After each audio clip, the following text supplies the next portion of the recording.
I wish I could say it was 85 degrees, beautiful weather the last week in May, and that we were standing outside Hamilton Funeral Home on the Mannix Road in Peru, and only part of that previous statement is true. The beautiful weather hasn't quite arrived yet, but we hope for that within the next few days. What a fabulous spot we're standing in. Just take a panoramic view around behind us in the Peru area. Very, very special place. We're with Chip and Patty Hamilton. How are you today? Very fine, thanks, Marty. And Very yourself? well. Thank you for inviting us here. Isn't this a very special place? Yes, it is. It certainly is. God's country. God's We country. always You say got that, it. but it really is. When you look around here, and it wasn't very long ago, Patty, that we had apple trees almost where we're standing. That's correct. That's correct. I think we maybe took out about 8 rows, Something like that. 7 or 8 rows. For those people who haven't been out the Mannix Road since, how long have you had it finished now? Well, it was the end of May of last year. 1 year ago? 1 year ago. You ought to take a ride out here just to see. I came to a funeral here a few days ago, and I went in the out driveway. I said to my wife, I'm always going against the tide. The arrows are coming the wrong way. Finally got around the building and got to where I was supposed to be, and I didn't make it here for your open house, but I understand it was kind of fun and kind of special, wasn't it? Yes, it was, and we did have a real good turnout for a funeral home open house. Well, there were about 100 people that came and went through the funeral home, and it gave us an opportunity to be on a little bit more of a one-to-one basis with people, and as they went through and asked us questions, and we were there to give them some answers. Well, we're going to do a little history today. It isn't very often you get to do the history of a funeral home or funeral homes in the North Country, but it's a part of our lives, whether we want to acknowledge it or not. And you've been around in the business for a long time, haven't you? Yeah, quite a while. I've been in the business since '73.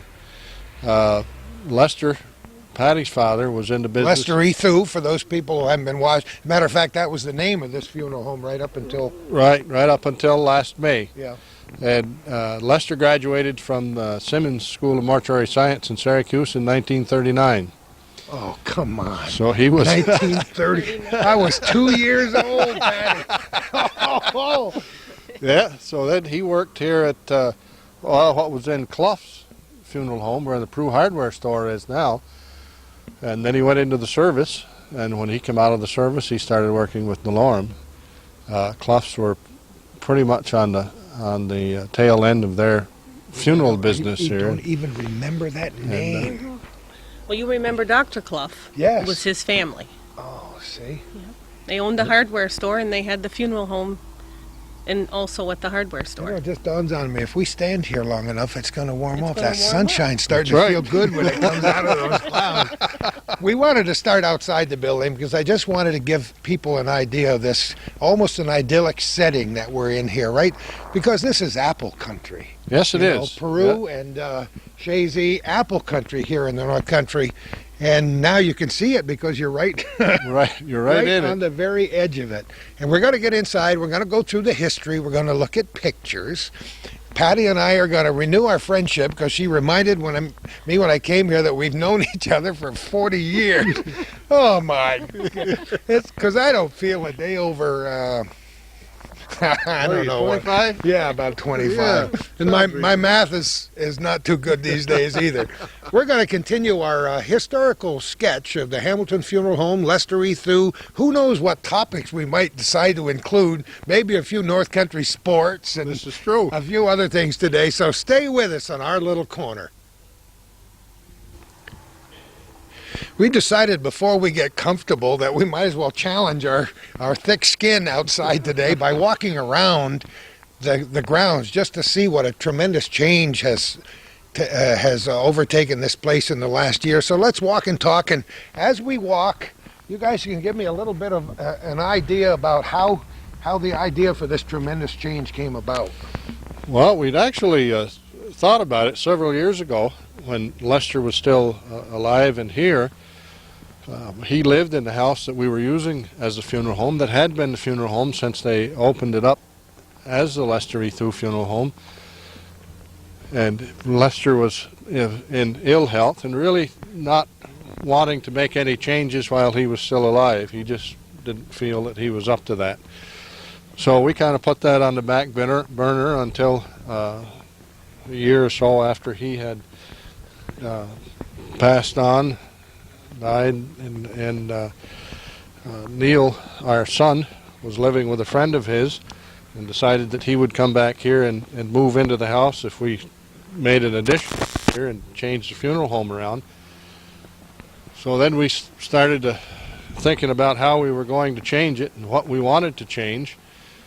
Where we are now used to be the main entrance into the funeral home, which was also the main entrance into the house, and then the parking lot just went back and over where the you can see where the new parking lot encompasses the old.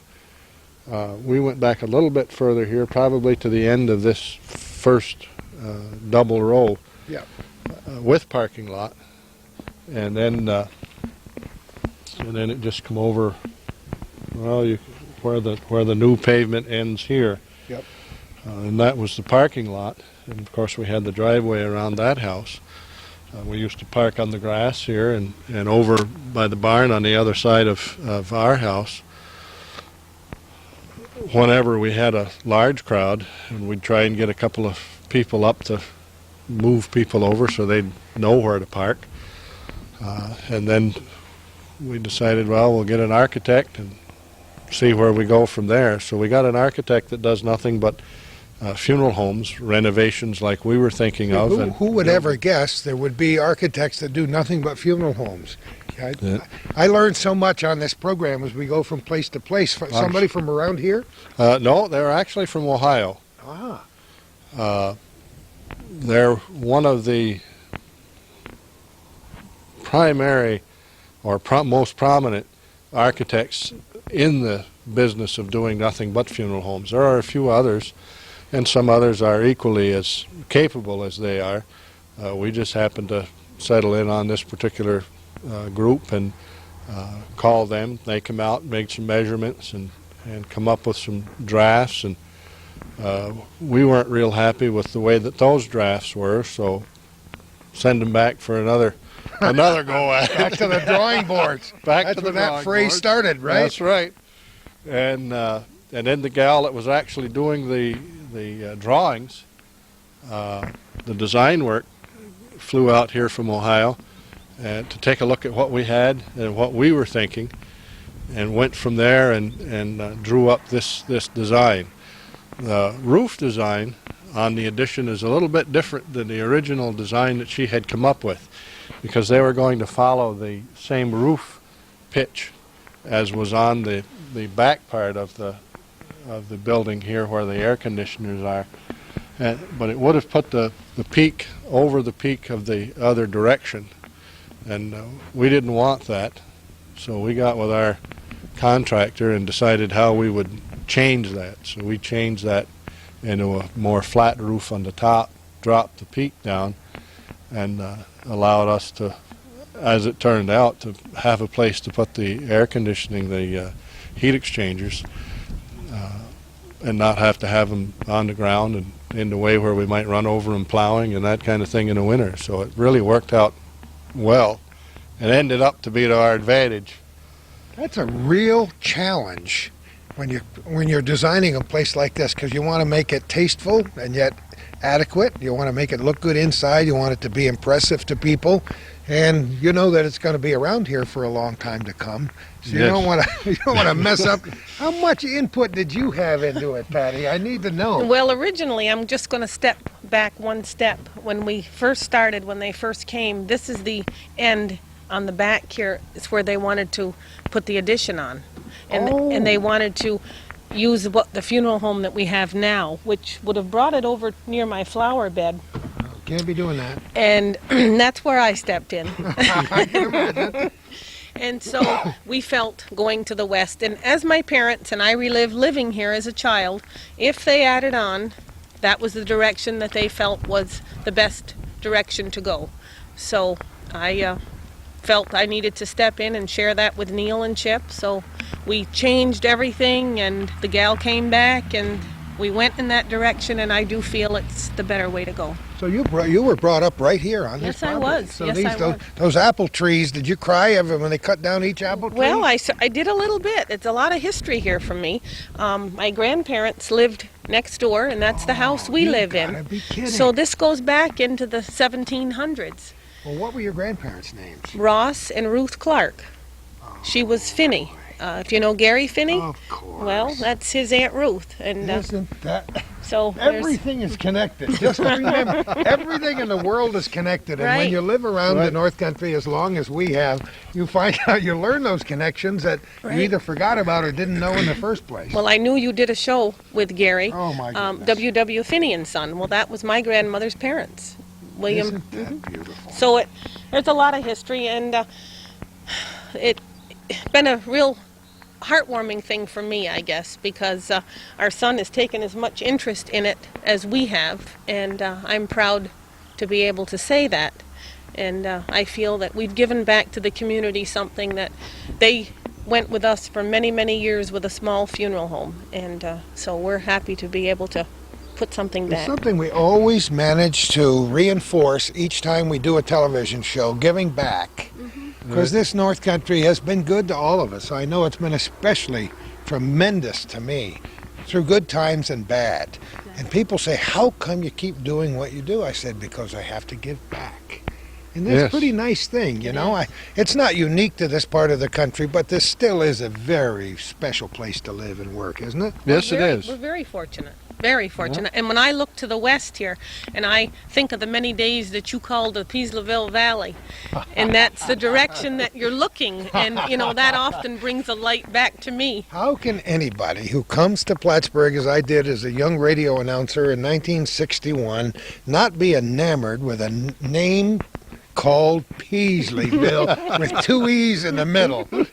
And you know, then when I heard about Mother Cabrini's Shrine and that wonderful little church, I would love to start a campaign to get that open for at least masses in the summertime. It kills me that that little church is... We agree with you closed. too. We feel that's a shame that Yeah, it's certainly a loss for the west end of Peru, let's say, and the whole Peasleyville area, not to have priests able to be up there at least during the summer when it's warm and it's so beautiful. I mean, Oh, just, what a that spot. spot's Talk just about God's incredible. country. If you bet. can't sense the power of a greater being when you stand at Mother Cabrini's Shrine and look over that Terry Mountain and down through that valley, then you're a very insensitive person. Yes. But someday, Calvin and I will do the history of that church.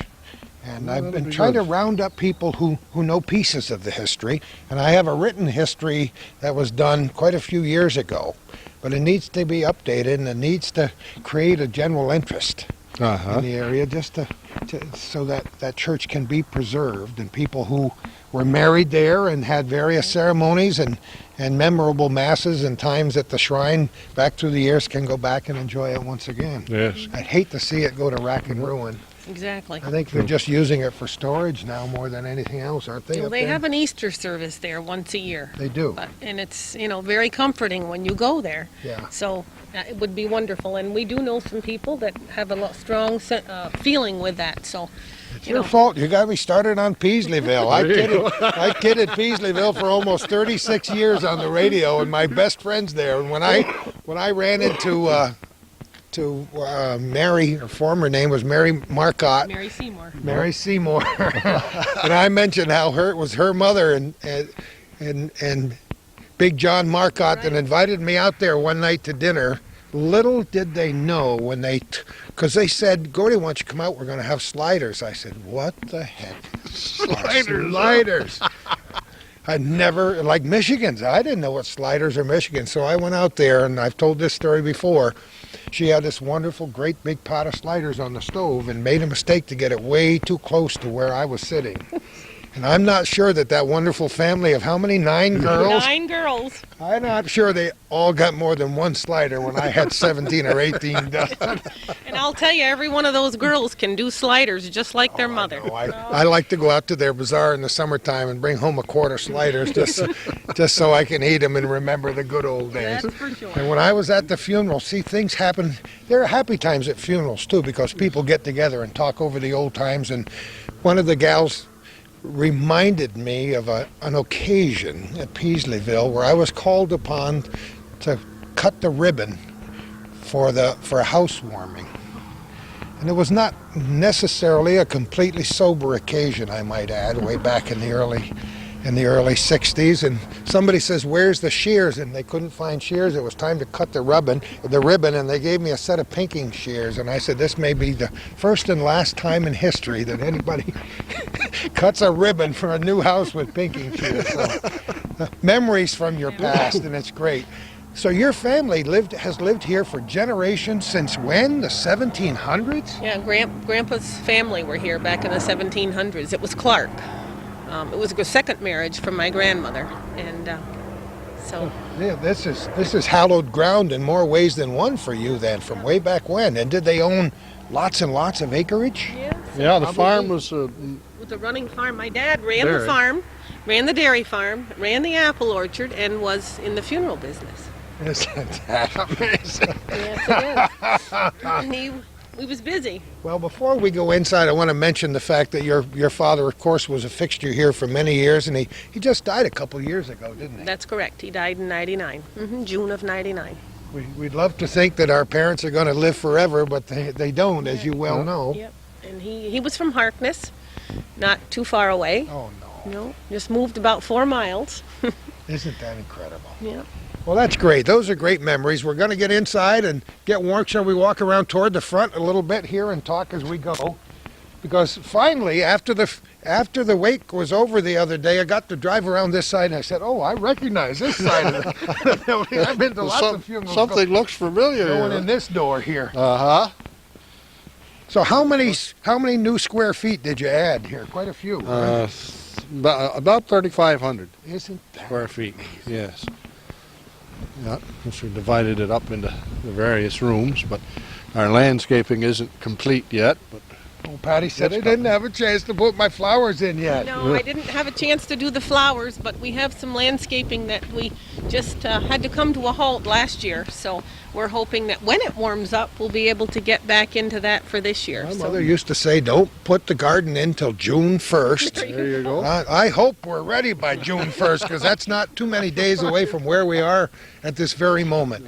Well, you certainly do have a striking facility. What were you going to say, Patty? This house was originally built in 1946. Oh, it was. Yes, and I lived in Graham's house for a year, and till this house was finished, and then I moved over here. Oh, So I got it. 1946, and the other house was built. well, the original house burned in 1935, and it was twice the size of that one. Oh, no And my kidding. Big grandfather, farmhouse. right, he built on just half of the foundation. Oh, next And door. we moved here in 93. We lived Okay. in the village. It's a good thing we got this all on tape, because I'll probably forget it by nightfall, but it's a good piece of history, and hopefully this tape will be around for many years to come, because who knows what the future might bring. That's for sure. Oh, let's go inside and get warm and talk a little more about the history, okay? All right. Let's do it. Sounds good. We were standing outside and looking at the panoramic view of Peru toward Peasleyville, and Patty said, we made the doors this way so people inside could look outside and see that beautiful view. The window over the Through doors. big window over the doors, and it's not easy when you're going through. I mean, I think we got a little bit of the flavor of the turmoil when you were trying to design this place and get it built. And even though you have an architect, you still have, as Patty says, a feeling of history that you want to preserve, and you want it to be right. Right. Well, I think you've done that. Well, thank you, Gordy. And there's a feeling that we wanted to get that would be like the house was in that homey way, and yet have the room that we would like to have, so people wouldn't feel like they were elbow to elbow when there was several people in here. And it's, hopefully we've been able to get some of that without making this look like a commercial type building. It's what we didn't want to have. And we wanted to have something that was still cozy, yet large enough to accommodate the people that would be coming in, yet be able to give them the feeling of relaxation and not so much of the turmoil that goes on at the time of someone's death and all of the things that families go through, to try to iron some of those rough edges off, I guess, would be a good way to put that. It's wonderful when it turns out that way, but I know it's sometimes getting to the end product is a rocky road, but now in retrospect, you have to be pretty happy with it. Oh, we are. We truly are. I guess some of my ideas maybe go back to living in Sure. the home where many years of my parents, and Neil is our son who's back in the funeral business, and he had new ideas, and Chip was maybe the mediator, might I say, sometimes.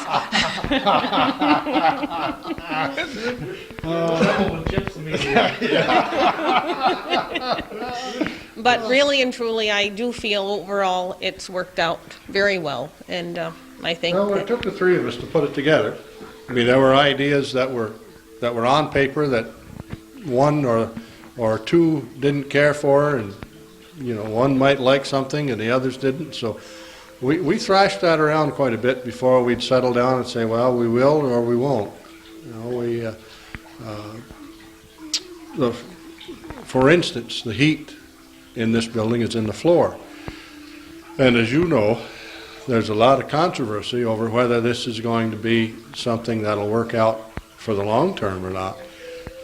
We did put it in the other house when we built that, or rebuilt it, remodeled it. So it's worked out well there, and we've got it in the garage. So we know it's in cement, and we know how that works, at least for the short term. So we figured, yes, this is something we want to do. But we had to look at all of the options before we really settled down and said, yes, what we decided to begin with was what we wanted, is what we ended up with. Now, how long was that whole process of trying to figure out what to build, how to build it, and finally getting it done? It was almost 2 years. almost 2 years, just shy of 2 years. It takes a while, It does just, take a while. Just like the carpeting. Patty and I must have been 5 or 6 weeks looking at carpet before we found a carpet that we both agreed that we liked. We liked a lot of different carpets, and for one reason or the other, it wasn't really what we were looking for. So it took a while to settle down on a carpet. There would be colors that Patty would say, well, I like all these colors in this carpet, so that should be the carpet that would go. But maybe I didn't like the pattern, or just the way that the carpet looked when it was, when you'd see it on a floor, because you'd get pictures of what it looked like on the floor. And it just took us that long for such a small portion of the overall it's picture. It's especially difficult because you are indeed building a funeral home. It's different from building a hotel complex. You Yeah. have to be tasteful. You don't want to be drab and dreary. And yet you have to maintain a certain decorum because it is a funeral home. And I can imagine why you wrestled with all these various Yeah. choices. And so many small things, like doors on these closets when you come in. Do you put doors on or do you leave them the way they are? Well, we shuffled with a lot of ideas for quite a while, and then we decided that we would go this way. And if we thought after we used it for a year or two that we needed doors, we could put them on. It would be a lot easier to put them on than to take them off and fill the holes and make those changes. So we've done it that way. There are a lot of what were you going to say? He's being kind. I wanted the doors, he didn't. Okay. Well, we need to know all these little details. I was going to say, and I've been in a lot of funeral homes in my lifetime, and most funeral homes that I've been in around the North Country did not start out as funeral homes. They started out as private residences, some beautiful big mansion-type buildings and some fairly small homes like this one that were expanded upon. But rarely do you get a chance to to build an addition like this from scratch. So that's a little bit different. Isn't Yes, it is. It really is. And other than bigger cities where they have the volume of business to carry the funeral home just as a funeral home, you very rarely see that. So this is really kind of unique in that respect here in the North Country. We're talking with Chip and Patty Hamilton at the Hamilton Funeral Home on the Mannix Road in Peru for people who might turn on their television. I know people watch this program on their local cable service, sometimes sporadically, walking through, and they say, whoa, I know those people. And they stop, and in their favorite network program, has to wait till next week before they get back to it. That pleases Calvin and I because we think it's important to perpetuate the history and talk to local people in the North Country, and so we enjoy that tremendously. Before we finish with this program, I hope to get into a little bit about the philosophy of the funeral business. It's changed a great deal since I was a youngster, since any of us were youngsters. Yes, because when I was a youngster, my dad was a minister, and wakes were always in people's homes. Well, one of the things that makes a large difference at this point in time over, let's say, 50 years ago is that 50 years ago, the embalmings and things weren't necessarily done at a funeral home. A lot of funeral homes didn't have preparation rooms, as we call them now, where the embalmings were done and the care of the human remains takes place. The embalmings were done right at the family's home, wherever somebody died. If you died at your home, the undertaker would go right there and do the embalming right there at your house. Disposing of the liquids from the remains was just done there on the property. It wasn't until the late 40s, early 50s when people started using funeral homes as a facility for calling hours, for visitation. Prior to that point, the bodies remained right at home for the visitation. People came to the house and visited there. Most of them were around the clock. It was they were true vigil. That's where yes, the they word, were. Yeah, where the somebody word was came awake. Somebody was awake round the clock. They didn't leave the remains unattended at all. In the earlier days, and I'm not sure exactly when the transition changed, when the change came about, but when you see the caskets of different countries that look like we see them in the movies of the Old West, when those type of caskets were used, they were unlined and they were just a pine box. People were viewed on a couch. When you see these couches in the movies that the psychologists use, that have a high back like a pillow and then the end is wide open, the reason that those were designed that way was to have the human remains laid there for visitation, calling hours, or for the vigil at the house. I knew I would be educated here today. That's very interesting. And the ones that they used on television were always leather. Well, the leather and all was well cared for, and that's why those types of couches lasted. And then the undertakers and the funeral business had a folding table that was shaped the same, but you could open it up. You'd have the deceased dressed and put them on that for the calling hours, and then the day of the funeral they'd bring the casket in, or sarcophagus, or whatever you wanted to call it at that point in time, put the body in that and go to the church. See, little history lesson here.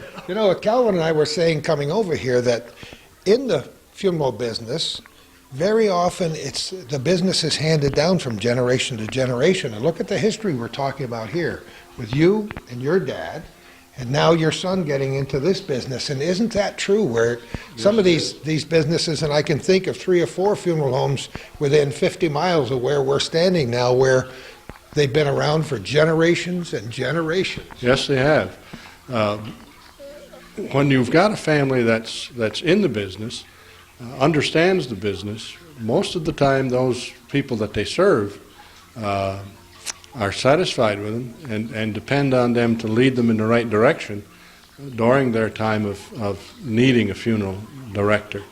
And that maybe that's where that word comes from, the director, Yeah. to give them the direction that they need. Because there are a lot of things that need to be attended to, legally as well as spiritually. From time to time, it's not quite as much now as it was at one point in time. If you were a Catholic and you were a funeral director, then everybody in your area would be using you that were Catholic. If you were a Protestant or some other denomination, whatever that church denomination was would be the people that would be using you as a funeral director or an undertaker.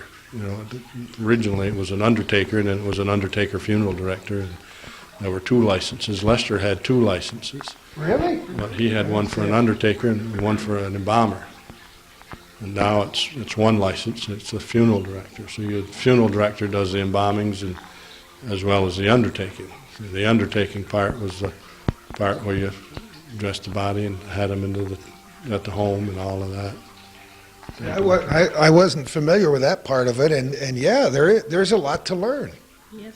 It used to be that you picked a lot of this, in the olden days, you picked a lot of this information up by doing it, or by reading it, or by experiencing it. Now, you have to do a little bit of studying, because there's a lot to know. Yeah, it's a 2-year college program at this point in time. It'll probably go to a 3-year within the next few years. And we do a continuing education at this point in time, where we have to do 6 hours of education every year in order to renew our license. See, that, once again, we're learning something. Are there a lot of schools that offer this program? There's quite a few schools. The closest one here is Canton, ATC. They have a mortuary science program. When you graduate from there, you get an associate's degree in applied sciences. Herkimer has one. There's Simmons, the school that Lester had gone to, which is one of the older in the nation. It's still open in Syracuse.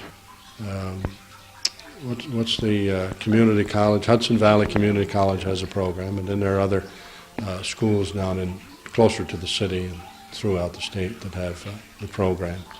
Well, but before we move to another room, look at pictures and talk a little bit more about history, I just want a little personal history here. You weren't brought up in Peru. You were brought up in the northern tier. Yes, I was brought up in Morris Forks on a dairy farm. And I left there in 65, went into the service. And when I came out of the service in 68, my father had died and my brother was running the farm. And so my brother and I run the farm for a while, and then I started moving on. I worked at Clinton Community for a while, and then over at Champlain Valley Apple Storage, and then I went to school for, I got 30 college credit hours, and then went to Simmons and graduated from Simmons in 73. 73? Yeah, 73. Let me see, 27, 28, 29. Isn't it amazing? Yeah. You might as well laugh about it, Patty. Yeah, I think I was the 3rd oldest in our class. There were 52 that started in the class that I went through with. So there weren't too many older than I was. I was just reading something, I think, in a paper today or a magazine last night about a woman who was, I think, 88 or 89, who went and got her bachelor's degree in college, and the kids loved her, and she loved the kids, and the kids said, "What do you want to be when you grow up?" She said, "Oh, I think I'll get married and have a family." You reminded me of that when you said that. Patty, you started out right here, and you reminded me when Calvin and I walked in about an hour ago that our history as friends goes back just about 40 years when I lived in Blake's Trailer Park in Plattsburgh, and you started working, well, as a young person. Did you go to school in this area? I went to graduated? Albany Business. Albany Business School. And from there, I started at the health department. What year was that? 65. See, we're smiling again. That 65 is that magic year at the Clinton County Health Department, Right. and you were good friends with Charlie and June Trombley. That's who, correct. Of course, I was a stock car racing fan for many years and broadcast the races at Airborne. We've done a few features on Airborne, and we're going to do a few more. We've got some ideas. But you worked at the health department for 34 years. 34 years and retired when? When your dad died? Well, no, Dad died in June of '99, and I retired in 2001, last year. Right. I terminated employment for a year, and then I retired when I became 55. So I retired last year in October. So what were your duties at the health department? Secretarial. I was in the nursing division when I first went there, and then the nursing division divided with the well child, and I went with the well child division, and I traveled throughout the county with the clinics and so on, and I really loved what I did. But I guess I felt I was needed here at that point. There was enough to do, so it was nice for me. I haven't really retired, quote, but Just which position? I'm busier with Chip and Neil, but that's less pay. People walk up to me on the street and say, "How's retirement?" And I smile and laugh and say, "Retirement." I'm busier now than I ever was when I was on the radio, and that hasn't been for the last 5 years, since 1997. Yeah. So life does go on, It doesn't sure does. It sure does. With June and Charlie's friendship, that was kind of a double whammy because Chip knew them and grew Oh, I up didn't with know. Charlie. Oh, that's, Being of course, from right Morris up in Fork. Morris Forks. You knew the old onion farmer, didn't you? Yes, indeed. Right, and so I, of course, knew June when I went to the health department, so it was we've had a nice relationship over the years with them. That's great. We're good friends. Now let's talk about your family. Let's talk about Neil. Did he always know he was going to be a part of this business, or did he? If he did, he kept it to himself. Oh, Because he didn't really tell us until he was about ready to graduate from high school. He come out one day and said he decided he was going to go to the mortuary science program at Canton. there was no real great pressure on your part. It was just a natural progression, or Right. I think he kind of maybe insinuated to my parents. My mom died in '90, and I don't know. They had a nice relationship, and I don't know whether they talked over the years. Neil would have to answer that, but I know that my his grandfather, was very proud the day that he told him that he was going to do that, and so I think that there was discussion there that, as you know well, your parents are the last to know, might I say. My father wanted me to be a preacher. I'm laughing very loudly now. I hope he's not too upset. Well, you just spread the word in a different way. Well, I spread something in a different way. I guarantee you that. We're going to move to another venue inside the Hamilton Funeral Home on the Mannix Road in Peru and look at a few pictures and get a little more history. And I hope you enjoy our program in our little corner. Oh, Patty, I see what you're talking about when you talked about that window. And look at that view up to where the Calvin says the water comes for Frosty Springs. We did another program with them way back when we started this thing almost 5 years ago. What a beautiful shot through that. Now, It's beautiful. How did you Well, I just stand like- here and say, oh, wouldn't it be nice if we could see out that window? How did that? Well, that was probably Chip's idea, but I'm just going to quickly say our contractor was Glenn Miller, and we just can't never thank him enough for what he did with us. And I guess he had a learning experience working with a family of 3, but he loved every minute of it, he claimed. But Tom Longware, John Longware's son, Yes. did all our trim work, and he made that window specifically for us, knowing that we wanted to capture that view.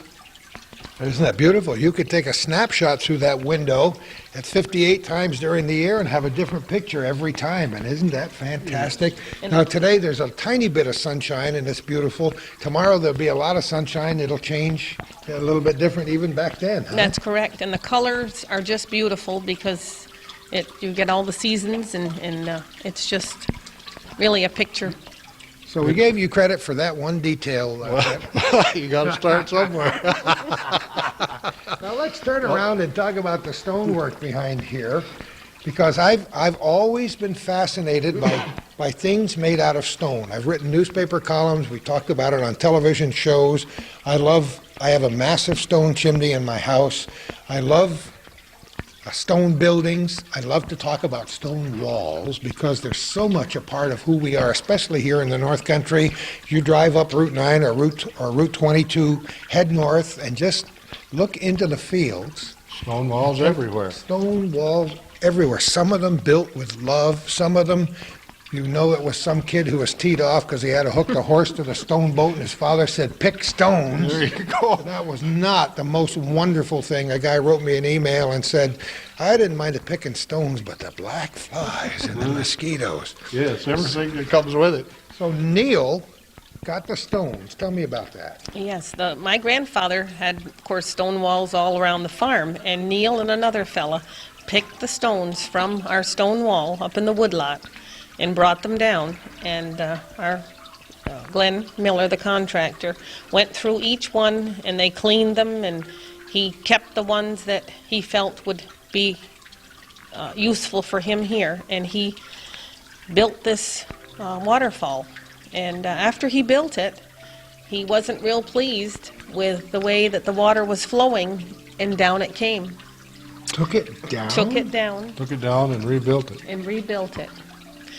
And he wanted the stonework to lay as though it was just laying against the wall, which you really don't see any mortar No, not at all. with. And it's just a beautiful piece, and we're very thankful that he was so talented to be able to share this with us. I'm one of those people who loves to look at something that I know is ancient and try to imagine how many hands have touched those stones since way back at probably the 1800s. Oh, I'm huh? sure. I'm sure. At least. Probably, and maybe even a little earlier. You never know. You know? Isn't that fantastic? And it is certainly an interesting focal point when you come in the door and look over in this corner. And I saw a lot of people when I was at the wake a few days ago standing around congregating here, so it's really Yes, nice. it's a congregational spot, and it does create a lot of interest. And children, of course, like to come over and watch the fish and play in the water, and adults as well like to watch, just to watch the fish, and the sound of the running water is kind of soothing, and just enjoy it. Of course, when we started with it, our thought was more of some kind of a fountain. And then Glenn said, "Well, what do you say we do a waterfall?" I said, "Sounds good to me." So then we decided, we'd go up the wall a ways, and then he said, "Well, how high do you think we should go?" I thought, well, if we're using the corner, we might as well go to the ceiling and come down. So he programmed that in. Johnny Cash's old song, How High's the Water, Mama? There you go. My feet high and rising. Well, it is good, and it's nice when a plan comes together, because I know it's difficult. There were so many, there's so many aspects, and it's like that window. There were, so many different reasons for us putting that window in, and yet once it's in and you stand here and you look out of it, those reasons really go by the wayside, and it's just makes a magnificent spot to look through. What comes out of the other end of the horn that right. really, really counts. So this is quite a large space, and when you have a wake, a lot of people stand around and talk, and I'm just referring to the recent wake that I attended here. And that's something we can get into a little bit of, because the transition of living and dying, the older we get, the more accustomed we are to the idea.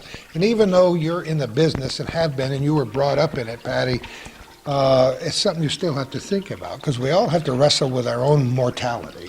Yes, we do. And it's comforting, because my wife and I talk about this all the time. It's comforting as you grow older to accommodate the idea that you're not going to be here forever and ever, but that you are going to make a transition. And it's kind of interesting, I'm sure, because you have to be a counselor. You've got to be a lot of things when you're talking with people who are in the original throes of grief when a loved one dies. Yes, yeah. I like not to think of myself as a counselor as much as just a friend giving a friend a little direction, trying to help them through a tough time. That's what counselors are. Good listeners. Yes, more or less, good listeners, because you have to listen to a lot of stories, and you have to pay attention so that when you're answering and you're with these families, that you can not so much give them the words that probably should be coming from a clergy or some legal counselor. But just as a friend, you can say, well, geez, I would think maybe this would go that way, or something else would do something different. Because no matter how much you see, and no matter how you feel when the same thing happens to you, you can't be exactly in the same shoes that they're in. So it's just, hopefully you can say the right words that help them get over a spot that may be a little sticky spot for them. And sometimes it's a handshake or a hug. I Yes. learned what hugs were, when we went through some tragedies in our history back in 1988, and people would say, oh, I didn't go to the wake because I didn't know what to say. And my advice to people like that is go and give the person a hug and tell them you're sorry. And that's what means just about as much as anything. You really don't have to say much. Just No, a lot of times, just having a certain person around is like reading a book. But there are others who come to wakes and they say, how come people are laughing over there in the corner? Well, guess what? It's a very important time for people to get together and tell stories about Yes. in this particular funeral, one of the nephews started telling stories from the pulpit, and he said, oh, no, I guess I better not tell that one in church. But that's the point. You have to go back and review those things, and that's part of the whole process too, isn't it? Yes, it is, because it's a life that touched you in some way, and if it hadn't have been for that way, then it wouldn't have meant anything to you to be that person's friend or make their acquaintance. Sometimes you can meet somebody and within a few minutes, they're just about your best friend. And other times you know people for years and yet you really don't know them. So it's the important part at that particular time in the family's life is that you can come in and say, oh yeah, geez, he and I did this, or he liked to do this way, and I thought, boy, I don't know about that. I'd rather do it this way, but he's the one doing it, so we'll let him do it and see what comes out. But all of those little trivia things add up to a lifetime. It's what's important. It's what's important for families to hear. It's not so much,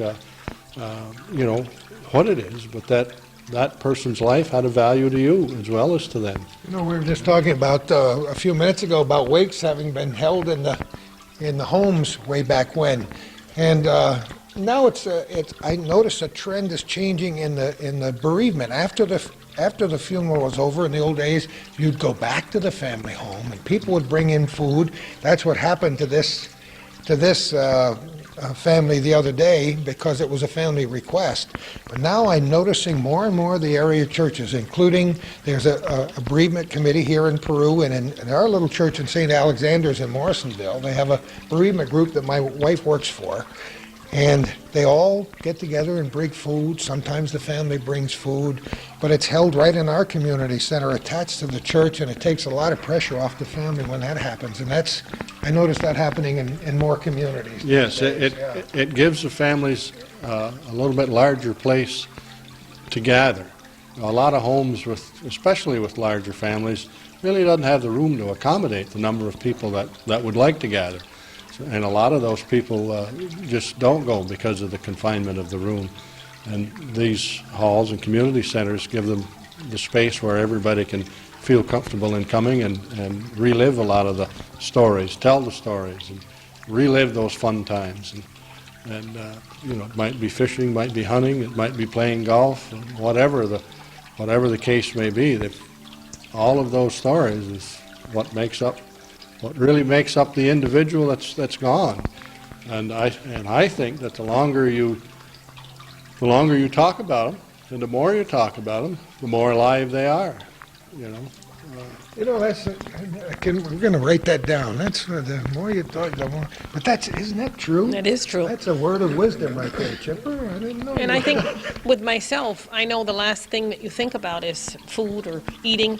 And with this bereavement group, they take that burden away from you and, have everything so that you really don't have to do a lot of thinking. And I think that at that time, your concern is the person that has been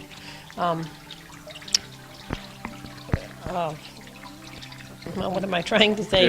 Ill or whatever for so long, and you're trying to get all of that together. And I think that the bereavement groups are going to be an up-and-coming thing to help families through. Process of grief is amazing to go through and amazing to watch, and it's very easy to get your brain overloaded. Your whole system's overloaded when, especially if somebody dies suddenly, but even when you lose an elderly family member. And that's why it's so important to have somebody who has the knowledge, has the friendship and the caring and the scruples. It's something we can discuss, although I don't want to interject any negative chapters into this interview today. There have been some negative press in times in the past about funeral homes around the country. We're so fortunate to have so many good people, such as yourselves, who are in the business up here, that people can trust, because that word trust is absolutely essential at this point, isn't it? Yes, it is. Because you're entrusted with a lot of things that no other person is entrusted with. You've got families at a very vulnerable time in their lives, for the most part, and your direction is going to have a big bearing on what they do. A lot of people spend a lot of money that they don't have. It's up to us as funeral directors to try to keep them within their means. We certainly don't try to have people spend a lot of money that they really don't have and end up with bills that they can't pay. And of course it does us really no good to do that to begin with, but there are some who would try to do that. I mean, it doesn't make any difference what business it is. There's always somebody looking out for number one at whatever cost it is to everybody else. And, fortunately for us in this area, I don't think we have any of that. At least none that I know of or heard of. We're unique in so many ways up here, and thank goodness for small towns. Right. How often do we talk about growing up in a small town and how blessed we are to have all of the small towns? That's why Calvin and I like to go around and focus on these communities when they're celebrating their 100th and their sesquicentennials and their 200th and 300th birthdays, because small town people are really the best, and having this kind of organization in this area is absolutely essential. Patty, what do you do in the course of a day here at the funeral home when you have a funeral coming up? What's your duties? Well, I'm the one that gets the funeral home in order here, and at the other two locations too. I have a gal that helps in Keysville, but in Westport. Well, that's something else we never mentioned. There are two other locations. Yes, there is. Yeah. Mm-hmm. And I do all the business part of the paperwork. Neil handles all the funeral part, so it keeps us busy. But again, it's a family organization, and we do the family thing. Everybody has something to do. This is an interesting thing for me to mention, as I was thinking when Chip was just speaking. As many of our viewers know, after my long career in the radio business, I switched gears and went down many different roads. But my main job now is as a crime victims advocate in a victim services office located within the Clinton County Probation Department. And what many of our viewers don't know is that through the Crime Victims Board, which uses national crime money and disseminates that among programs like ours in the various states, we're able to get restitution for people who are the victims of crimes. And unfortunately, crimes are committed in rural areas such as ours, as they are in the big cities, and sometimes they end up in a person becoming deceased. Mm-hmm. And what many of our viewers don't know is that through this Crime Victims Board, I'm able to file claims, and I've done it many times in the last 5 years since I started this job, so that things such as funerals can be paid for, because if you are the victim of a personal injury crime, and certainly when it's death-related, it is personal injury, and the Crime Victims Board will pay for most, if not all, of the victims' families or the victims' out-of-pocket expenses. And we've been through this several times, unfortunately, in the last year or so. And it's nice for people to know, because funerals are a considerable expense. And as Chip says, when people are under that tremendous duress, it's nice to know when you can get a little help with it. And this brings up another point, and that is preparation. As I said before, we all have to wrestle with our own mortality, but as we grow older, isn't it nice when you've already helped this family make the plans completely ahead of time, and you don't have to go through all that last-minute stuff and what we're going to do? Isn't it easier that way? Yes, it certainly is. And as time goes on and it's done more, I think that a lot of the families appreciate, You have to. their parents and having done it ahead of time, having made their arrangements. Some of them, of course, prepay, and some don't. Some families, like a husband and wife, will bring all their family with them to make a pre-arrangement. So everyone knows, what they want, and everyone has some input as to what they would like specifically done. Whether it be music played or a reading from the Bible or whatever. Everyone in the family has a part in that funeral, because a lot of children do a lot of things for their parents. It might be just to take them out for dinner once a month, and this is, of course, another way of getting things done the way that they want, the way that everybody in the family would like to have them done. So it's real nice when that's done, and everybody is happy that it is done when everything is over, like a funeral is over and it's been planned that way, because they don't have to think about any of those things at the time when it does happen, and they would rather be thinking about something that had happened and visiting with family, extended family and friends that are coming in and visiting. They don't have to take time away from that to go and make a funeral arrangement or pick out flowers necessarily or whatever. It's all done ahead of time. You know what I'd like to do? I'd like to look at some pictures. Before we came here, Patty said, "Chip, you got to find some pictures." Well, guess who found them? Exactly. That's the way it is at my house. I went to an alumni banquet in Brushton, Moira, about a week ago, and I'm writing a little speech to deliver that night, and I'm saying to Kay, "Where are those pictures of what I was?" And I don't know how she does it. Wives are amazing. Isn't it the truth? In 20 seconds, she knows what drawer, what little plastic bag.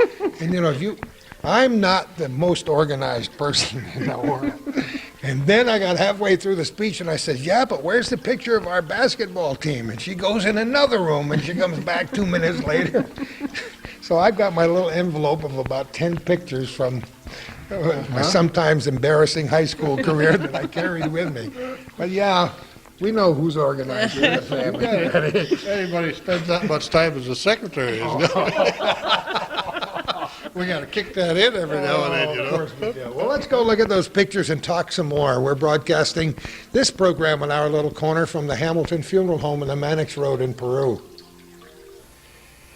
If the camera seems a bit steadier than it was 5 minutes ago, it's because Calvin's in the plushest chair in the house. We're in the inner sanctum office here at the Hamilton Funeral Home in the Mannix Road, and we thought it would be appropriate if the three of us sat on this side and Calvin sat in the high back chair. He kind of likes that. So if the camera stops suddenly, and you hear a snoring sound, you knew he took a little pre-noon nap. This is where you would greet people who would come in to talk to you, right? Yes, we would come into this room for them to make their arrangements. The family of the deceased would come in if it was at the time of death, and we would go over all of their options of services for whatever they would select. If they were going to have earth burial and wanted to have visitation, we would go over all of their options there. If they were going to be cremated, and if they wanted to have visitation and a funeral service either here or at a church, and then have the cremation take place, we would go over all of those options that they would have here as well.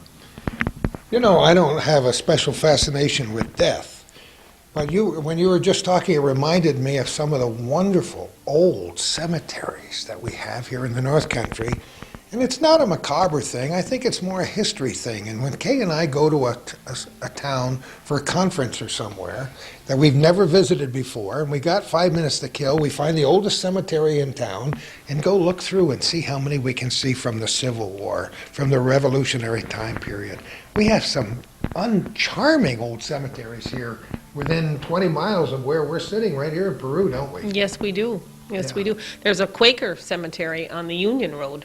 Just before you turn on the road to Harkness, next to the Keys Farm. That's correct, I yeah. have spent a few hours there. Yes, and Neil, I don't know if I guess my father might have told him, Chip's more familiar with it, but there's a little Thu cemetery, or there's some Thus buried, which is technically right in the middle of a woodlot, if I'm not mistaken.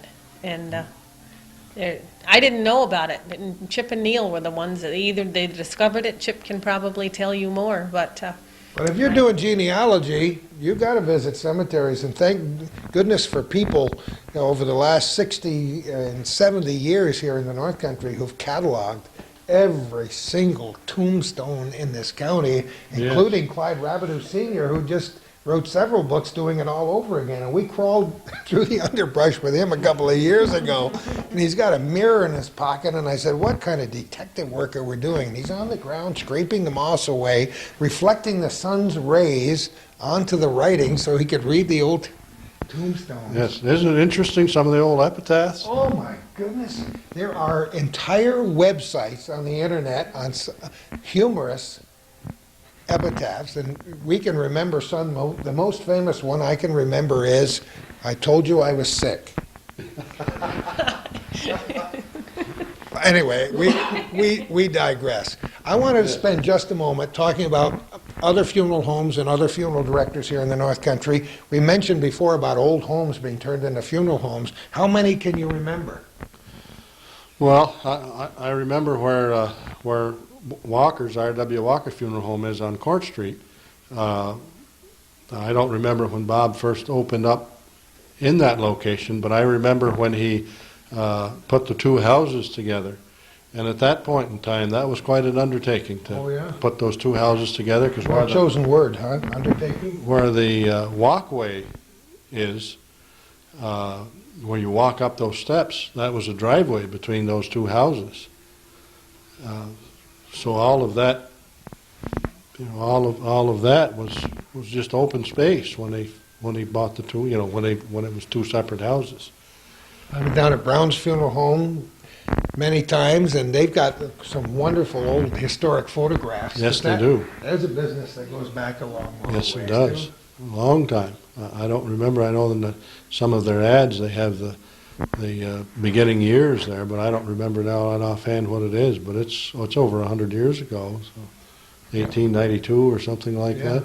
Many old buildings, and Calvin mentioned up in Champlain, one of the, who was it, Pliny Moore? Pliny Moore's original homestead up there, and I forgot the date. There's a marker there, Calvin, isn't there? I think so. It came in the 1700s, yeah. So. 1798 when the town was born. So there's a lot of history up there. And something else that Calvin mentioned when Oral Parsons died up there, that the funeral directors all got together for the funeral. And you have a regular association, don't you? Yes, we have a North Star Association, which is the local organization for the funeral directors to belong to. And at this point in time with the continuing education, we do some of the continuing education through that organization, as well as meet from time to time to go over some of the new laws and laws that are pending, some of the bills that are up for legislation, to have our input, so that even though oftentimes we're, like everything else, a small enough number, at least we're able to express some of our opinions and get those done through the association. That's wonderful. It goes from the local to the state, and then the state to the national. We were mentioning about old homes turning into funeral homes. Sometimes it goes back the other way again. When the funeral home, Yes. for one reason, goes out of business, then they become homes. I can think of several instances, including one right in Morrisonville, where it became a store again. There's one particularly old building at the corner of Route 22B and Mason Street that was a funeral home, and across the road at one point in the latter part of the 19th century, there was a combination furniture store and funeral home. Yes. Well, you see, in a lot of those early days, the funeral store operators also manufactured a lot of their own furniture. So they were Oh, that so makes so they were see? cabinet makers. So they made the caskets. So they just kind of fell into the undertaking business because they'd make the caskets. They didn't call them caskets then. I don't remember sarcophagus. They weren't really sarcophagus, but it would be just a simple pine box. They had all the lumber and materials right on hand, so it was the place to go. You know, there are simple and elaborate ways of sending people to the great beyond, and Yes. I'm sure you've seen all of it. I think, my mind races when we have conversations, but a year or two ago, Kay and I made a visit to New Orleans. Have you ever been there? and No, see how never been there. People are buried above ground. Makes perfect sense because of the flooding. Right, the water Used to came wash away all the cemeteries. So they're buried above ground. And the process is most amazing. And generally, when I was a youngster, it seemed to me like very few people were cremated. Yes, it's more a trend within the last 25, 30 years, the cremation to be at the number that it is. I think that the talk about the cemeteries being, filling up and the use of land for cemeteries rather than for something else kind of directed a lot of people into being cremated rather than earth buried. Yeah. Although it really doesn't take all that much space for an earth burial. When you figure the number of people that are buried in the United States and how much space is actually taken, it's really not that large. Most of our cemeteries are relatively small here, but some of the larger city areas that I've traveled past, the cemeteries seem to go on for miles. Yeah, some of them are hundreds of acres, these big cemeteries. Of course, here it isn't, but in a lot of areas where they've got these big cemeteries, they're really a business. It's a separate entity in itself. That's true too, yeah.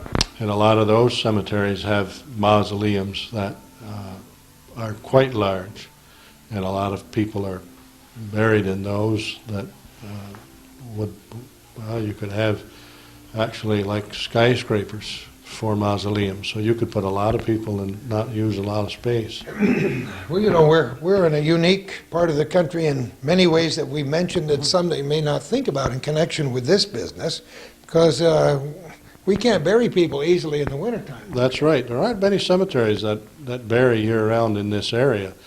One of the big things is that if there's a lot of snow and you have to get into the cemetery, when you plow and try to get a road open so you can get to a grave, you knock over so many stones and disrupt so much that come springtime, it's really a lot of expense for the cemetery.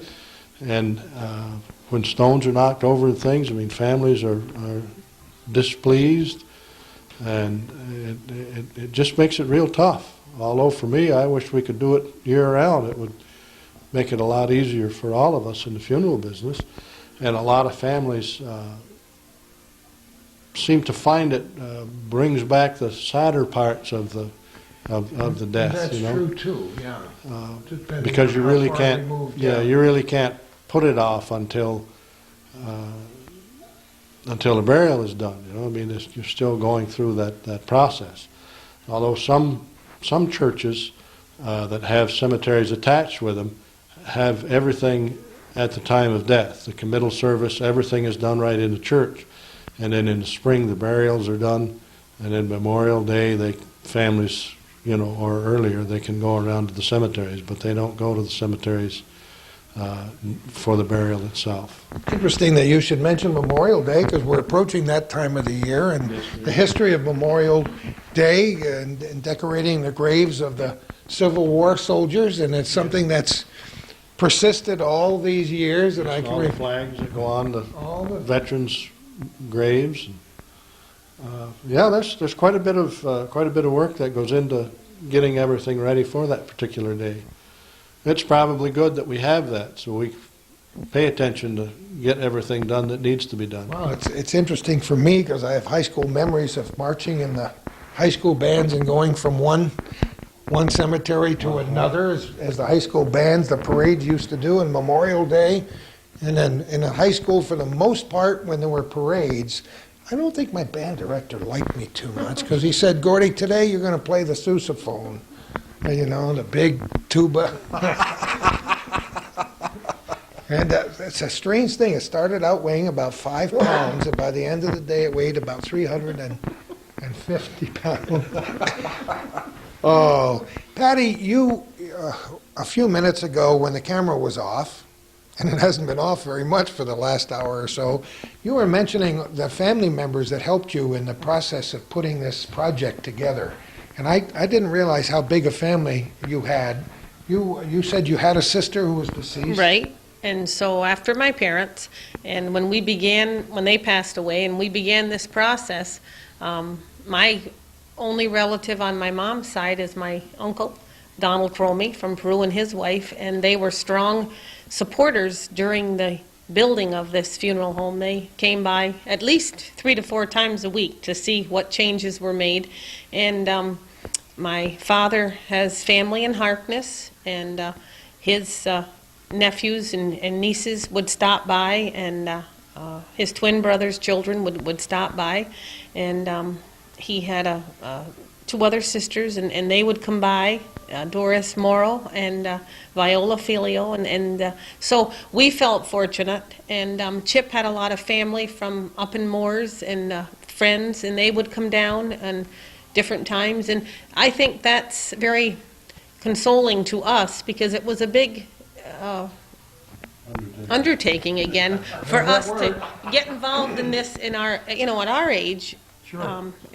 So it was nice and consoling to think that we had so many friends in the community that would just drive by and be a part of it and be happy with what was happening because they felt it, again, was needed and long overdue. So we were happy. That's what Hemingway said, no man is an island, and when you live in a community like that, it's brought up all the time. Every time I talk to somebody, they say, yeah, you remember the ice storm in '98, and all these communities got together. And when you get a big building project like this, you do have a lot of neighbors. Yes, we do. And Anybody come in and say, no, I think that's a bad idea, Chip, I don't think you should. yeah, we had a few people that would ask questions about specific things that we're doing and say, well, you might want to consider doing this something a little bit different, And it made us sit up and take notice. Did it really? We talked about it, and sometimes we did agree that maybe we weren't making the right decision. And so it was as helpful to us as it was for them to, they probably felt, well, they'll never take that. But we did. Just should have had a big suggestion box out by the road and say cash donations are welcome. There you go. The more you give, the better we listen to your suggestions. well, during the period of time that the construction was underway, and after the framing got up and things were moving along, oftentimes when we would have visitation here, well, there would be people that would go out of the funeral home and walk around here to come in and take a look and see what it looked like on the inside at that point in time, so they could get an idea as things progressed, the changes that were made and what it was going to look like. And it was just incredible to have the community support that we had, and all of the times that during the construction, I'd go down to the post office or over to bank or something and run into somebody, and they'd talk about seeing it and seeing this change or that change, and yeah, it was just super. That's great support. Well, we got photographs. Let's go through. Have you got them in order? Well, they're in order, but I'm not. Well, never mind. All right. That's the old home, right? That's the original home, right. That was built in 1946. So that's what it looked like. All right, Calvin, and then That's a different angle of the same for this same side. Any comments you want to make here? Who took all these pictures, by the way? Did you take them, Chip? Yeah, I I took think most Chip of them. did. Oh, okay. After he takes them, he just can't find them. Oh, And this is a little bit different angle. It shows the west side of the building. did you take these most of these on the same day, or is this? Yeah, I took most of them on the same day. This is a photograph of that west side with where the orchard was in relation to the building. Oh, And this okay. again shows from the west side the orchard and just a little bit of a glimpse of the side of the building. Just a very special place. Boy, Which orchard it is. Now that's well, actually it was Lester and Barbara's and Ross's before that, and we own the orchard now. Northern Orchard takes care of it for us. They do all of the orchard work. We lease it to them. They've had it since boy, I can't really remember, but it was in the early part of the 80s, I believe, early to mid part. Yeah. This is from across the road, and it just shows where the end of the trees are. This one shows the same type of shot with the end of the trees, but I've got the house in there. just to get a general General view. idea. Yeah. This one here is of the west side of the building from the back. We had the car there to show that there was a little bit of a pad, so you could park one car there next to the building. That's where the casket room is now and was at that point in time. This was just showing some of the parking lot, trying to get the shots of the parking lot so that we'd have some idea of the size of the parking lot as well as the size of the building. You took some video during the process too, didn't you? Yes, we did. We took that of the all of the outside areas and of the inside. And as the groundbreaking took place and the trees were moved and everything that went on, hopefully we've got. Got it all chronicled, huh? But then this is a shot of the house, and we came directly out from that side of the house where that bay window is there, where that picture window is the room just inside here that we use for our office, where we have the computer and the fax machines and copying machines and the file cabinets and all of that. There was kind of a box there where that bay window is dropped back from the house. It was the dining area in the kitchen. So we filled that right in with that office. You know, that's another good, important point to make, because this is a business like many other businesses. There's an awful lot that goes on behind the scenes, isn't it, Patty? Yes, there is. Yep. So that's what you got into, right, when you retired from the Yes. health department? Yep. Take over the All business the- aspects. Little things. I just Patty pays all the bills and, writes all of the checks and makes sure all the bills get paid, keeps track of them and when they've got to be paid and all that sort of thing. Do you have any other staff besides Neil? Yes, we have Leo Dano, who has been with us 15 years, maybe, about. He lives in Keysville and works primarily with us in Keysville. But anything, they're all of the people that we have are retired, so that we can call them, just about any time, and they're able to come to help us with calling hours, and if we need somebody to run to get something, to file a death certificate or whatever, and it's not convenient for us to get it done when we'd like to have it done, they'll take care of that for us, or Patty does that quite often now as well. And we've got Larry McSweeney, who lives here in town, who helps us here. He's the gray-haired fellow that was here when you Oh, come in yeah. for calling hours. Just a familiar person around this part of the country for a Yes. long, long Yeah. time. Well, we're fortunate to have him. And you have Mark from Westport, And Mark Carpenter. from Or Westport. Carpenter, yeah. And Wayne Napper also helps us down there some. It's split between those two. But it's good to have it's good to have local people with us, because if we have to go to make a removal to get someone at a house or something, if they've died at home, then those people know right where to go, so we can call them and pick them up, and That's great. you know, it makes it a lot more convenient for us, and there's not a lot of time wasted in looking for someplace. Okay, get that next picture down there, Patty. We show this picture right now, and you might say, there's Patty. That's what I've been hearing lately. And that's not a bad thing. No, To say no, that it's not. that's I'm your mom. I'm honored, but that's Mom. Yep, that's Barbara and Lester Thu. And Lester E. Thu, for whom this funeral home was named for That's how many correct. years? 25. Was it 25? 25. Well, he opened in 74, and he passed away in 99. So Oh boy, oh boy. That is truly, That's- truly amazing. it's a cherished picture. We're going to have to get a pair of glasses like that, though. We're going to make the... That's for sure. And this was a later picture that we had taken of This is Dad. very special, how this was done with this, with the profile and the silhouette almost. Right. This picture was taken on June 28th, 1976, and he passed away June 28th, 1999.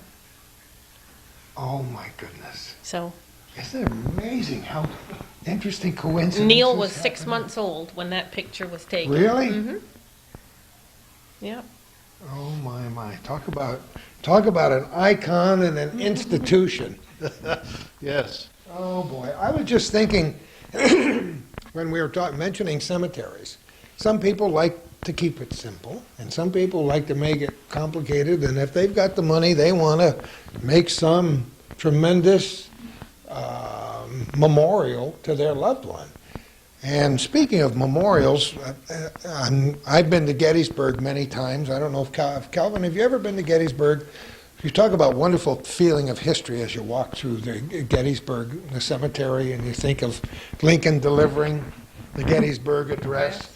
You walk among the rolling hills, and you get a feeling of what it was like during that horrible time in our nation's history. And then you look at the various memorials, and the same thing is true in cemeteries here. Calvin and I were talking about the Civil War era.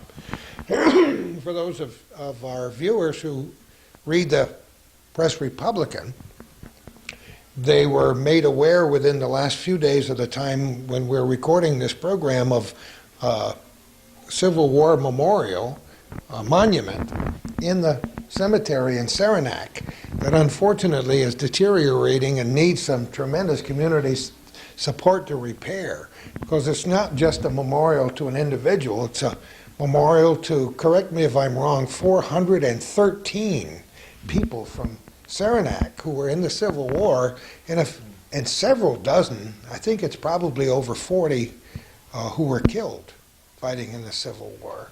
And so there are whole associations that are formed to keep up the cemeteries, and in that case, they're going to have a community effort Yes, to because repair that it's monument. you know, when it comes to repairing those types of monuments, it's really quite expensive. Although you figure what you get out of that, you know, your money is well spent because it lasts a long time. But it's expensive, and it's going to take a community effort to get enough money together and keep everything rolling until the project is finished. Yeah, that's kind of a neat monument. Yes, it is. I've been past it many times. I've walked up to it and looked at it, but never really focused on it until I saw it on a website. It's on a Clinton County website. It's been there for a long time, and there's a lot of interest. We've placed a lot of interest on the cemeteries in Clinton County, one reason or another. Many people have written books about them. As I said, the most recent I know of is Clyde Rabideau Sr., who went around, and how long did he spend? Maybe 3 years on that, Calvin? At least. What a guy. He writes all these books about the Rabideau family and Rabideaus and Robideaus and Right. so on. But it's a good thing because a lot of the genealogy that people are getting into now require information from cemeteries. What else, are there any other facets of this wonderful organization and this great building that you can think of that you want to cover in today's program, Patty? Things that we haven't mentioned that you were just dying to get in, but this guy with the fat lips just kept them moving the whole time? I mean, I was astounded. You know that, Chip, because when I walked in the other day, not having been here when you opened the place, I said to my wife, "Where are we?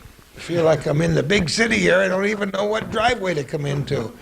What we thought in the changing the driveways, our thought was that for the most part, people would probably be coming from the east up the Mannix Road and would turn in a right-hand turn. And when they left, if they went out the driveway that we used to go both ways in and out of, it's just a little bit higher on that knoll, so you've got a better view in each direction, so that if we could direct people to come in this way and then go out that way, that they would be less chance of an accident there on that at the end of that driveway. That's a good point. This way, coming in, you've got a little bit of a disadvantage pulling in from the west, but you're only going to cross the lane, so it's not, it doesn't take you that long. You're not going to be pulling out and then going slow, taking off down the road. See how many things you have to think about. And once again, people are distracted during this time. And Yes, they it's are. like people, I always make extra leeway for people pulling in and out of hospitals because I think, well, somebody in their family is sick or somebody's got hurt or somebody just had a baby. They got other things in their mind. They pulled in front of me. I'm just going to give them that little extra Excuse them, space right. and, Exactly. one thing what were you going to say? You're poised and ready. About the pelts. Whoa, I can see. No, I was going to mention that you talking about the cemeteries and spending the considerable amount of time that you do in the cemeteries, I think that for the most part, people have gotten away from cemeteries and the importance of cemeteries, and I think that we're, as a people, going back to more of that as being the importance that it truly is. It gives all of the generations a place to say, well, this is where my grandfather is, and my father's next to him, my grandmother, and so on, all of those generations that are in a particular cemetery, and then you can go from there and say, well, when my father moved to wherever, New Jersey or Long Island or Ohio, all of my immediate family are going to be buried in Ohio. Most of my family are in that area, but they've got a focal point to come back to and say, well, now this is where our family started from in this country. Where I think that there was a span of time, maybe from the mid-50s to the mid to late 80s, where that our generation really didn't put much importance on those facts of family history. I think it's great. It pleases me when I hear people talking about families. And it pleases me when people ask me to write columns about their families and their family history, and I love to get into it. It displeases me when people give me, when they've gone to a flea market and they've picked up a whole stack of photo albums of somebody's families, excuse me for coughing, who nobody ever wrote on the back of the I pictures. know. These wonderful old people sitting around in the 1800s, early 1900s, and nobody knows, and most people don't, in the family just don't care these days and that. So I start my little quest and try to find out who lived in that house and who are those people, and was that along the Saranac or the Osable? And yeah, family is great. Where would we ever be without family? Without it, right? And speaking of that, there is one thing that we haven't covered here today, and that's how did you guys get together? How did you and She Chip got get lucky. together? No, that's one point. Now we have to hear from the distaff side. Yeah, every now Well, and again we get lucky. I'm just going to share with you, yesterday was our 30th year of marriage. Come on, your anniversary? That's right. Well, congrats. I know we certainly don't look like we should have been married 30 years. You got married later in life. Yeah, later in life. But we found one another in 70, and we were married in 72, and certainly had our moments. And when you have children, you have your moments, but over the long 30 years, it's been rewarding in many ways. That's for sure. Now, how many children did We you have 3 children. let's talk Neil about is him. Neil is our we oldest, mentioned Neil. right? And I don't. Is Neil here today? No. Well, he may be. We're not sure at this point. Hopefully, we will. And our second boy is Mark, and he just graduated Saturday from Plattsburgh State. I heard that. And Ruth is our daughter, and she's in Albany, going to SUNY Albany. She would like to become a sports attorney, but Pretty good basketball player. yes, she loved her sports. Yep. Well, that's what, you know, it's important that we talk about family because, you know, it's following your kids in their athletic careers and their academic careers and so on is satisfying to us, but to other people to hear them talk about it. And for so many years, some things have forced us to defocus from the family, and that's Calvin and I have not only a deep religious faith, but a tremendous faith in the American family, and it's what may dictate whether it's a positive or negative future of our great nation and maybe even our planet.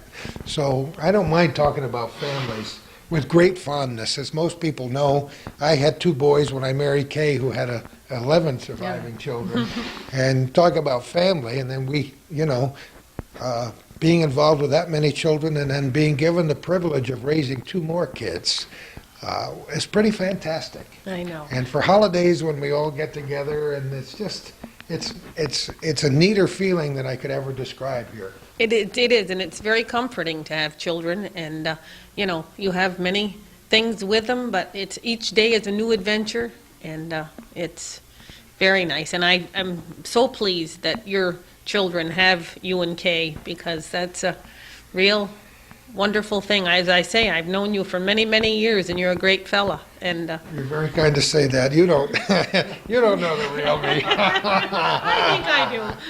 But when I look at Kay, I always figure that I'm the one that got lucky. And people say, "You mention Kay every time you talk, and how can you help it?" She's a great person. She's a pretty fantastic, and a woman that can have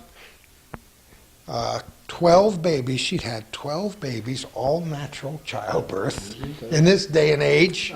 Can you imagine that? She lost a little baby Bonnie many years ago, but 11 survived. And just, you know, of course, when you're a family and you've been married, you guys for 30 years and Kay and I for 28 years this year, of course, you know, you feel like you're swimming upstream some days, and Yeah. then When you backstroke others. then you're going with the flow. But it's where you are today, and I spend every morning. This is part of the Gordy Little philosophy, I guess. Every morning, just being grateful for what's going on today in my life. Not worrying about parts of your dark past or what may happen 10 years from now, because we don't know how many more moments That's right. we have left. There's only 1 minute that counts, and that's the one you're in. Yeah, you know, see that? Look at this guy wax his fellows.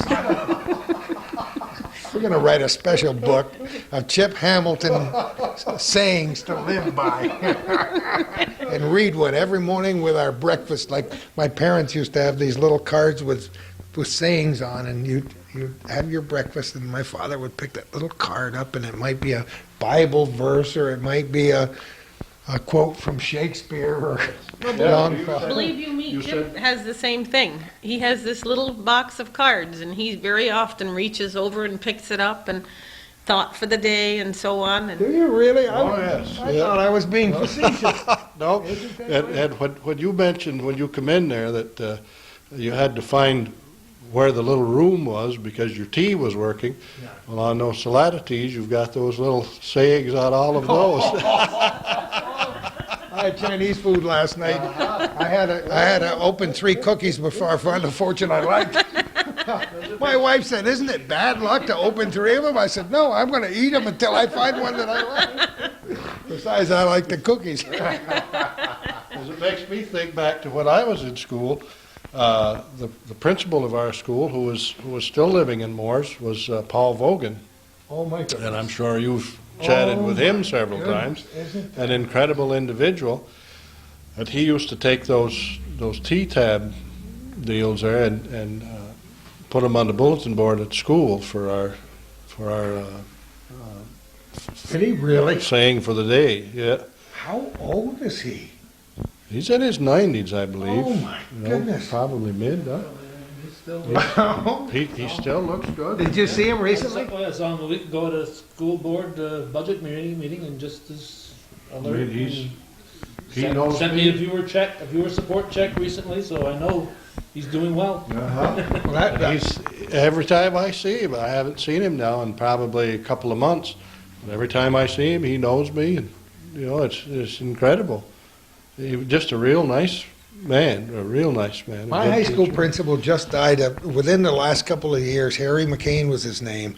And I went to this alumni banquet, and a lot of the class of 1952, which was being honored because it was their 50th anniversary of graduation, said their favorite teacher in their yearbook when they graduated, my favorite teacher was Harry McCain. And as I look back on it, Calvin, and I've mentioned this many times before, these people have tremendous influence on your lives Yes, when they you were a do. young kid. They certainly My do. teachers, I'm sure, had as much of an impact on my life, especially the ones in the little one-room, two-room schoolhouses when I was a kid, as my parents did. Oh, They yeah. had me many hours of the day. They reinforced my parents' this love Of for. course, I think then that the teachers and your parents' philosophy were more on the same line than I think maybe a lot of them are today, and you were influenced by a lot fewer teachers. You know, now when true. you go to school, you know, you've got, especially after you get out of the real lower grades, you've got 3, 4 teachers, and then you get into the 5, 6, 7, 8 teachers every day with the different subjects. Each subject is a different teacher, and it's hard to. And it's just a personal opinion. I think it's hard for a teenager to shuffle through all of those different philosophies that each one lives by, and try to be yourself in that whole conglomerate. Yeah, Where when we were growing up, we didn't have quite that much, not nearly that. you know, coming at us at once. I loved mathematics in high school because I wanted to be a civil engineer, and Harry McCain taught every math subject that I took. And I'm sure he might have even invented a few because he knew I had an interest in it. Uh-huh. And I could not pass algebra in ninth grade. You took algebra in ninth grade, and I couldn't get it. Very thick-headed, as my wife says I am now, bullheaded. I couldn't get it. Harry says, you're going to sit here. Don't run away, Neil. Harry says, you're going to sit here. He tutored me one-on-one until I finally got it. You know, that's what mathematics is. One day you get it, the light goes on, and after that I couldn't get enough of it, you know, all through high school. And then I turned out in the radio business. All I had to do was count that $50 a week that I got in my paycheck. So it was really easy. Well, we had him in here for 1 second, and then I digressed, and all he did was shake his head and leave. I don't know if it was utter disgust. But before we wrap it up, we're going to talk with Neil, and we're going to call it a day from the Hamilton Funeral Home in Peru. We're going to conclude our program in what has been affectionately referred to as the big room. This is a beautiful room here. Thank you. This is our chapel. Some of the things that came together here were the drapes and the way that these shades come up from the bottom. Now you can bring them up from the bottom or down from the top. Yeah, I noticed that. And why we had used these and used them from the bottom up is so when you're in here and people are driving in and out, you don't really see the cars moving in and out, but you get to see the landscape of the outside. You get to see the orchard and the mountains and the sky and what have you around the outside. Beautiful. And then you mentioned this separator here. Yes, well, when we put these drapes in, we were going to put a door on it. We were in a funeral home in Prince Edward Island 2 years ago, and that funeral home had a door on it, and the door was fancy, and so we thought we would do that. And then when they come to put the wallpaper up, the fellow that was papering said, well, geez, if you put the door up, it's either going to look odd when it's open or it's going to look odd when it's closed because of the design of the paper. You won't be able to make it and the width of the door. You won't be able to get it to a perfect match. So we thought, well, we don't want to do that. So what are we going to do next? How are we going to cover this? And then we thought, well, we'll use pillar design. Well, actually, I had thought we'd use the design like the downstriping on the door here. And then the fellow that made the molding, he said, well, why don't we use a design like the pillars when you come in the main entrance? And then he said, we'll fix that up a little bit. I said, all right. But I said, do you think you'll notice the drape there? Because that was our concern. You know, we wanted everything to flow nicely. And he said, boy, I don't know. And then we got debating it, thrashed it around between the contractor and he and Patty and Neil and I, and we decided, well, we'll do it this way, and if it doesn't work, if it's too noticeable, then we'll just change it at a later date. Not at all noticeable. I never would know it was there we, until you brought it up. We did it that way, and I've asked several people, and it's Nope, always never. been the same. No. Where's the drape is in there? You know, you just don't notice it. That's wonderful. I might say before we wrap it up that Neil was going to come and speak with us, but he was busy. There was pressing business, and Patty's going to help him out. There was a family in here that they were talking with. Right. So we decided to come in here. While we're here, I want to talk about the name changes of the funeral homes. Now, as we mentioned early in this broadcast, this funeral home for many years was the Lester Ethu Funeral Home. How big a discussion was that when you came to change the name? Well, actually, when we came to change the name, it was a big discussion because Lester's name is well known in the community and well known in the area. The name has been associated with the funeral home, with the funeral business, and Lester had always been well liked, and people used the funeral home because of that. Changing the name for us meant that whole era would be gone, and of course Patty was saddened to see it go. I was saddened to see it go myself, because Lester and I got along real well. You know, as in-laws, Patty's parents were just super to me, and of course, as you know, Lester was sick for a long while. In the last several years there wasn't really much of anything that he could do. But he was, he was always jovial, and up until the last, probably year at the most, anytime you came here for calling hours, you'd see Lester on the porch in the old funeral home. When you walked through the door, he was there, and he knew just about everybody that came through that door. You know, it was incredible. So it was a big decision, but we felt that with Neil being Hamilton and he being the one to carry the business on, and there already being two Hamilton funeral homes named Hamilton, that it was probably better at this point in time to do it. I mean, of course, like everything else, the longer you wait, the harder it is, and really the benefits aren't as great. So we changed it then. Believe me, the influence of Lester Ethu is still around here. Yes, indeed. So that era, it did not really die. His influence and his spirit, of course, is in everything you do every day. Now, the other funeral homes, Now, I seem to remember the name McDonough. right. The one in Keysville was Mattie McDonough's. That was a name that was familiar with the funeral business in Keysville and in the area for a long, long while. I can't remember exactly when Mattie came to Keysville, but it was like in the 20s, maybe mid to late 20s, somewhere in there. And he came as a funeral director, worked for Prescott's.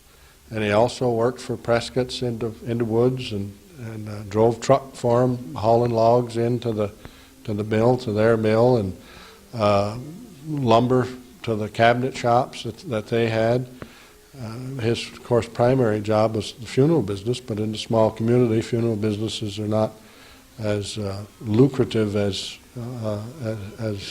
is needed a lot of times. Mattie had a big family, and so then he eventually ended up with the funeral business in Keysville, and then I ended up buying that, and his son Danny was in the funeral business and had the funeral home in Westport, and that was part of Mattie's when I bought Mattie out. So I've had that since 78, I think, when I bought him out. Well, you know what, Chip? It's been an interesting journey here today. We've covered a lot of different topics. We've digressed numerous times from the central theme, but it's been an awful lot of fun. It's been an education for me because, and I hopefully for many of our viewers to this program on Hometown Cable called Our Little Corner, because it's not something that's discussed a lot, the inner workings of the funeral home business. No, So- it really isn't. And of course, you know, I've said that Patty just got lucky. Well, actually, I'm the one that got lucky. I certainly wouldn't have been, I'm sure, in the funeral business had I have not met Patty and her and I got married and everything.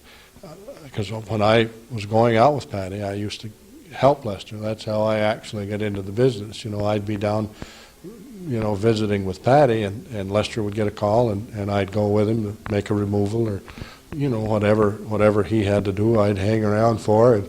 And then one day he said, "Why don't you go and get your license? You know, go to school and get your license." And school was not really anything that I was very good at. So I thought, well, I said, I probably couldn't get through all of that stuff, you know, because I'm a terrible speller.